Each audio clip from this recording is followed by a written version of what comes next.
Welcome back. If you've just joined us, you're watching Business Morning on Channels Television. Well, this morning we're talking still small and medium enterprises. So this time looking at revenue generation strategies for SMEs. And I have here in the studio with me the Group Head SME Heritage Bank, Mr. Bayo Ogunisi.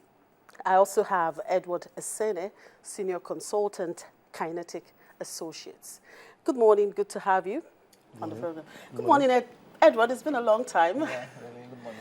Right. We're talking revenue generation strategies for SMEs. Okay.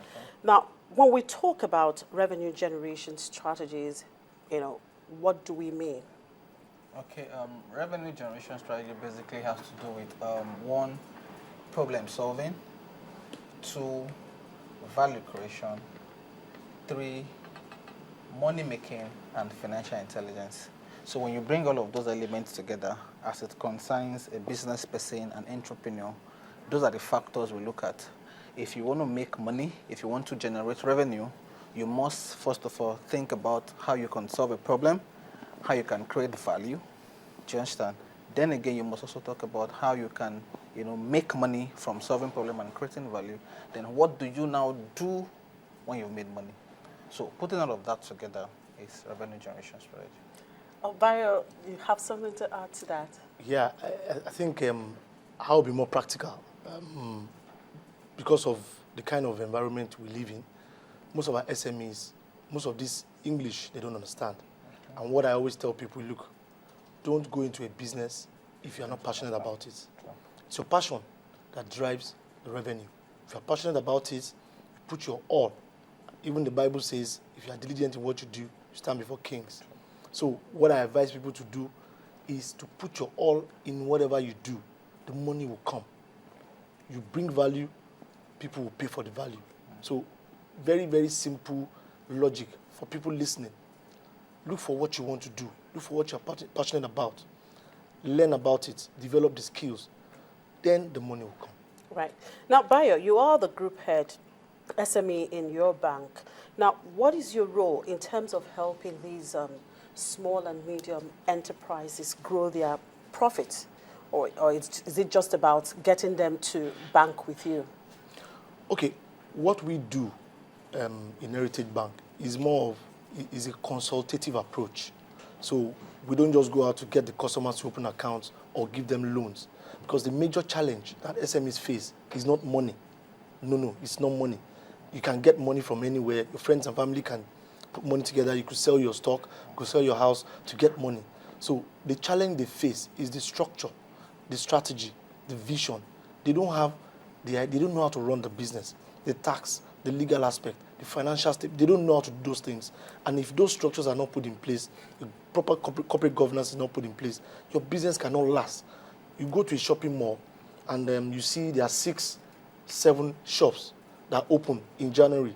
By June, 5 out of the 6 shops are dead because they open to just fill among, to sell. So when people see cash coming in, they think they're making profit, but they're not making profit. So there are two different things. So what we do in Heritage Bank is to advise. Sometimes some customers meet us and we tell them, look, it's not even, your problem is not money. We need to help you put the structure in place because the moment you get the money, you're going to fall like a pack of cards. So it's more important to go with the consultative approach, and that's what we do in Heritage Bank, consultative advisory. Now, talking about structure, Edward, is it also part of the strategy in generating revenue? How does that, what's the link? Definitely. You can't, like he said, most entrepreneurs, most of us, I started as an entrepreneur, we stumbled into business. And obviously we've made some mistakes here and there, just with the act of just making money. Now it's a different ball game when you've made the money. What next? For you to sustain the money, obviously you need to invest in assets in the business. You need to invest in systems and structure, which is what most established companies do. If you look at big companies like one of the biggest companies now in the world, some of the ratings, they are rated based on revenue. How well they are doing, how well is their books, how much they have made, how much they are making, So what is happening is not just that they are selling, they have good systems. you know. So a lot of people just stumble into sales. I'll give you an instance. My first business that I grounded, I just registered the business. I started out of passion, and obviously I made some money. But again, my books were not correct. Obviously, my tax record was not intact. Obviously, I wasn't even doing annual returns to CAC. You know, leg one, we just go to CAC, incorporate the business. But again, there is a post-incorporation process. You still need to be going back, filing report. But a lot of business people, or let me even say entrepreneurs, don't know. We just want to passionately stumble into something, but it is a whole So bigger it's fish actually than that. possible that you could have passion for a particular business, but Obviously. you wouldn't really know how to go about, you know, Obviously. growing, you know, Obviously. such Obviously. business. Now, some people would say, okay, they start up a business and then they start making money.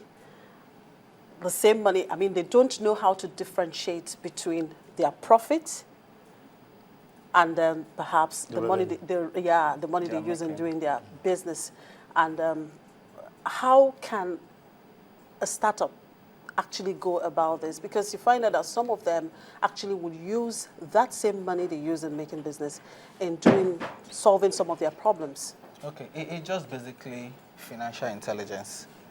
Basically, the act of making money, managing money, and multiplying money is simply discipline and knowing. A lot of people don't know. Some people that know, they are not disciplined. Do you understand? Level one, you can make money. But what would you do after you've made money? You need to then manage the money. That is where discipline comes in place. You know, separate company account from personal accounts. Don't put yourself on salary. Don't spend more than you are making. You know, learn to say no, you don't have. You know, give check instead of cash. You know, get credit terms and all of those things. You know, that again is the act of making money. You've made money. We're talking about managing money with some bit of financial illiteracy, financial mastery, financial intelligence. If you don't know, read up, ask, go for trainings, meet a mentor, find out. Because if you made 1 million, for instance, or 10 million, obviously you don't want to remain at that level. There's 11 million, there is 200 million. So how would you take your 10 million or your 1 million to more? Because there will always be more ahead. You know, so all of that is revenue generation. What do I do? Or what do I apply my money? What do I not do? You know, putting that together. Now, you manage the SME sector in your bank. Do they actually, those of them, do they actually come to you to say, okay, how can we manage our finances? I have this temptation of actually spending, you know, my revenue, my own personal affairs. They do come to us, and you see, based on what he has talked about, the kind of people we deal with, SMEs,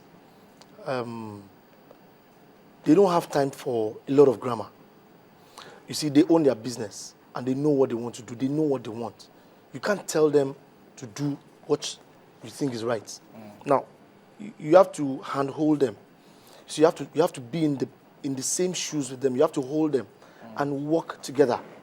You can't say, oh, this is the way to go about it. Go and employ an accountant. He says yes, and he leaves the office. Say, look at this man. I should go and employ an accountant and pay 200,000 for someone to come and steal. Do you understand? So they come to us, they tell us these things, and we try to work with them. We have partners that we work with who have subsidized a lot of all these offerings, the tax, the legal, the financial statement, heavily subsidized to help them. Look, forget about the money.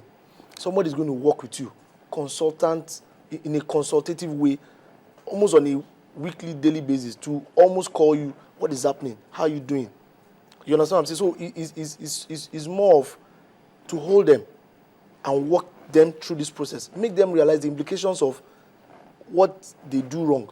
Somebody wants to pay a supplier, and you carry cash of 800,000, and you pay the person cash. So I explained to you that, what if the supplier says you didn't pay him? What's the evidence? Like he said, pass your money through the bank. Give him a check. There's an evidence. Why will you pay cash? So those are the kind of things. But you need to almost come to their level. You need to understand them. Because they see you as big man, tie, you're in the office, you don't know what you are facing, we're on the road. So you need to come to their level. Look, I understand what you're going through. I know it's difficult. You want to pay school fees. Like he said, let's open another account for you. we transfer your salary, 100,000 a month. You want to pay school fees, okay? No, but in placing himself on a salary, that would depend on how much he makes in a month, would determine perhaps how much salary. But you see, he has to be earns. paid the salary. So the truth is that whether a business is making a loss or a profit, the owner of the business, the MD, has to be, or else he's going to dip hands into the capital and make it worse. So it doesn't matter It doesn't- whether you're making loss loss or of- profit. You see, just have to take your exactly. salary and then differentiate When a that. company is not paying, then the company is owing you. Owing you, exactly. Then when the company makes money, you can always draw. Because we are humans, realistically, the man that owns the business, he wants to live a good life, wants to buy a car, wants to take care of his family, wants to pay school fees, and you're telling him that 100,000, no, Mr. Bayer, it's not possible. I own the business. So you need to also understand their mentality and the way they think. That look, I own this business. Despite the fact that you're my banker, is my own. So you have to be careful. But we hold them, we help them. The ones that are ready to learn, we see the growth. But the ones that are not ready, we still continue to encourage them, because that's the only way you can grow. Right, looking at such businesses in Nigeria, now, from what you have said, are you saying that we have a lot of them that are really, that really do not have good revenue generating strategy? What's your general assessment? Okay, based on what I have seen in the last 2 years dealing with SMEs, and I can say on record, statistics, there are 17 million SMEs in Nigeria. It's more than that now, but based on some record 2 years ago, 17 million SMEs. Now, everybody has a business. Everybody has a passion. Everybody has an idea. Now, there's potential in what these guys are doing, but they don't see it. So before you start talking about, okay, how do we get your financial sorted, you need to make them see the potential in what they are doing. I'm teaching a group of people and I tell them, how do we make money in Lagos? Very simple. What can we sell for 100 naira to 1 million people? Everybody starts looking at me. Say, okay, let's go to Marina. Let's go to Idumota, Idumagbo. When it's raining, what can we sell? Then people say, oh, okay, we can do shower cap. How much is shower cap? 100 naira. 1 million people when it's raining. That's 100 million. It sounds simple, it sounds crazy, but that's reality. People are doing it. One shower cap, 100 naira to 1 million people, rainy season. You are done. So people don't see you need to help them see the potential. Once they see the potential, oh, I can make money through this means, through this thing I'm doing, then you can now start putting a structure in place. But if they don't see the potential, if I don't see where I'm going, you can't force me. You can't tell me that if I leave Channels TV, I go to Abeokuta. If I don't know the route, if I'm not convinced that this is the route I'm going to take, I might face VI. You'll just be making noise, but you need to convince me that there's potential in what you are doing, and I'm ready to support you. Right, Edward, you do a lot of training on this. What's your general assessment? The Nigeria SME market is a very funny and dicey place. I've worked in a venture capital firm where we're funding a lot of SMEs. I also do some bit of consulting for the government on the UN project. I have a lot of SMEs over 1 year, over 2 years that I've been working with. Like he said, is a different thing. Now, if you look at the SME stratas, they are the informal sectors, and they are the largest. Those guys are just in your regular market, just normal traders. Their businesses are probably not formalized, no incorporation, no bank account, but they are making money. So those guys need financial inclusion. Those guys need some bit of communication, get to their level and help them understand what you are saying. Do you understand? And they are then there's the micro. Obviously, if you say SME, those are the different segments, and everybody has their different level of needs. But when it comes to making money, revenue generation for SMEs starts with problem solving, value creation. Look for a product or an idea that can solve people's problem and get their money out of it. But that's level 1. Level 2, when you've gotten X amount of money, like he said, the 1 million, what next? There will always be more. ExxonMobil is the biggest company in the world by revenue. Their profit, their income, their revenue is amazing year on year. So it's about creativity. It's about creativity. It's about coming up with new ideas, new products, new markets, because you can't just make this particular amount of money and say that's it. All right. Right, you hold your thoughts there. We'll take a short break. Well, we'll go on a short break now. When we return, we'll continue with that conversation. To stay with us.